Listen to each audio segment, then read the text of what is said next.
Delhi NCR এর রাস্তায় প্রায় 10 লাখ পথকুকুর সরানোর নির্দেশে তোলপাড় চারিদিক।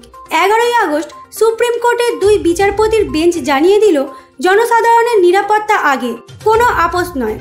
8 সপ্তাহের মধ্যে সব পথকুকুরকে রাস্তাঘাট থেকে সরিয়ে রাখতে হবে আশ্রয় কেন্দ্রে, এবং একবার ধরা হলে আর ফিরিয়ে দেওয়া যাবে না রাস্তায়।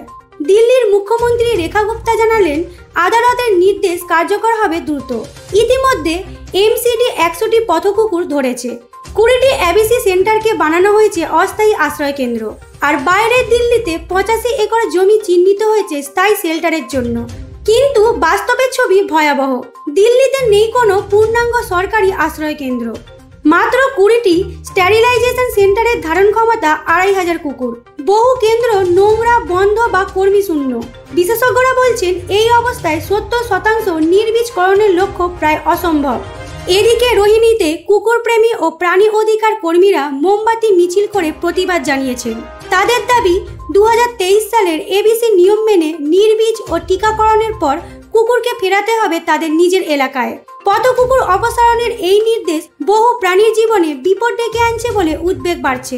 প্রাণী অধিকার কর্মীদের বক্তব্য, নৈতিক নির্বীজন, টিকাদান এবং সম্প্রদায় ভিত্তিক যত্নই দীর্ঘমেয়াদী সমাধান।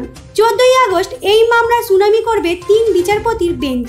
এখন নজর একটাই প্রশ্নে, নিরাপত্তা আর মানবিকতার মধ্যে রাজধানী কি ভারসাম্য খুঁজে পাবে? পরবর্তী আপডেটের জন্য চোখ রাখুন আমাদের চ্যানেল পালস পয়েন্টের দিকে।